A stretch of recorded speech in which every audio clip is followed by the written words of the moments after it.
What's up guys, welcome back to the channel. Today I want to go over this 308 pistol build that I did a little while ago. Go over kind of the parts I used and how I put things together and why I built this thing. So let's jump into it.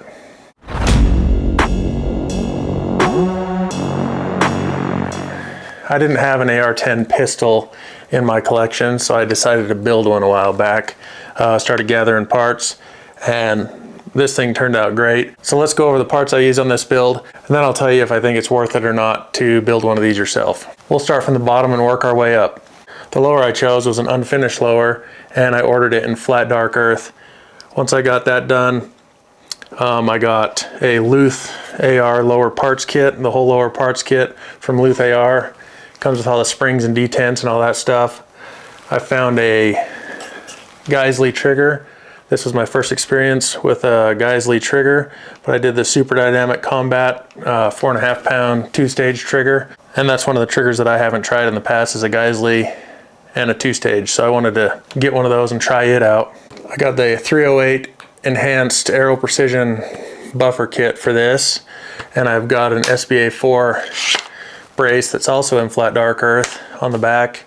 I put a Factor Stiffy in the back. If you haven't seen those, I'll have a link below. You can check those out. It just goes in there for storage and transport to keep that rubber from deforming and stuff like that. For the grip, I went with an Ergo Sure Grip. It's over molded with rubber. It's got that big old palm swell on there, so it really fits in your hand nice and you can get a good grip on that. I didn't do anything crazy with the lower part. I just went with bare bones, kind of mil-spec type stuff for the lower parts. Moving on to the upper, I went with an Aero Precision full built upper receiver. It came with the dust cover and the forward assist. I went with a 12.5 inch Aero Precision barrel in this. It's a carbine length, 1 in 10 twist. And then I used the Aero Precision Atlas R1 handguard that's like 12 3/4 inches long. So that linear compensator kind of tucks up under the front of that handguard a little bit. I like the look of that. Like I said, I did the carbine gas length system on this. I got an Aero Precision adjustable gas block, stainless steel gas tube, and then an Aero Precision bolt carrier group in this. And I ran with a Noveski super badass charging handle. They're one of my favorite charging handles. I like how they feel and how smooth they operate. Then on this handguard, I just did some Bravo Company M-Lock slot grip panels, which I think turned out nice. Gives you a little bit of extra grip on there. I put them underneath on the bottom and on the sides. And then I had this Magpul vertical foregrip laying around that I just threw on there.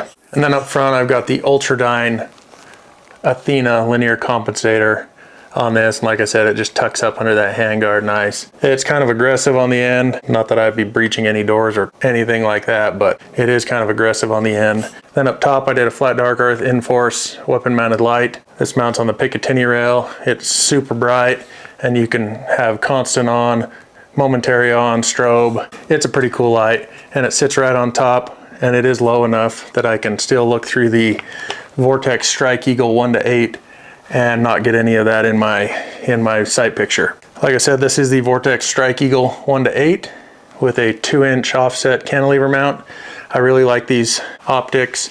They're not too expensive, but they're excellent quality. If you haven't seen the kind of review video I did on this scope, I'll link it down below. Also, I'll have links for the other videos I did on this gun when I was putting it together, and then I'll have a link that takes you to our website and you can look at all the parts that I used and go check those out if you want to. But after building this, I got it out to the range. I've had it out a couple times, and would I build it again? Absolutely. This thing's an awesome gun to shoot. It's not too hard to control or anything like that. I was kind of worried that pistol with that big of a caliber bullet would be a little wild, but it's not too bad. One thing I do wish I would have done was get the SBA 3 brace. I like that better. One of my buddies said I needed to try one of these out. He liked these better. So I grabbed one, put it on there, and I don't know, everybody has their own preferences, but I like the SBA 3 brace better. It's a little bit more comfortable. Some guys love them, some guys don't, but my personal preference is I like the SBA 3, so I wish I would have ordered that one instead of the 4. Also, another thing that I wish is that some of these aftermarket companies can get together and get their colors matched a little better. That pistol brace is supposedly flat dark earth, and it's totally different than Aero Precision's flat dark earth. And this Ergo grip is also a little bit different color. It's more of a sand tone, and it's not quite flat dark earth. So I wish color-wise manufacturers would get together and get their colors closer to the same. But all in all, I love this gun. I just hadn't done a video on it, so I wanted to kind of go over that and show you guys my 308 12.5-inch pistol build. Like I said, all the links will be down below. Follow that first one, it'll take you to our website. You can look at all the parts and pieces I used. And then I'll also link the other videos pertaining to this gun and that scope that I did, so you guys can go watch those if you want. As always, don't forget to subscribe, hit that thumbs up button, and we'll check you guys on the next one.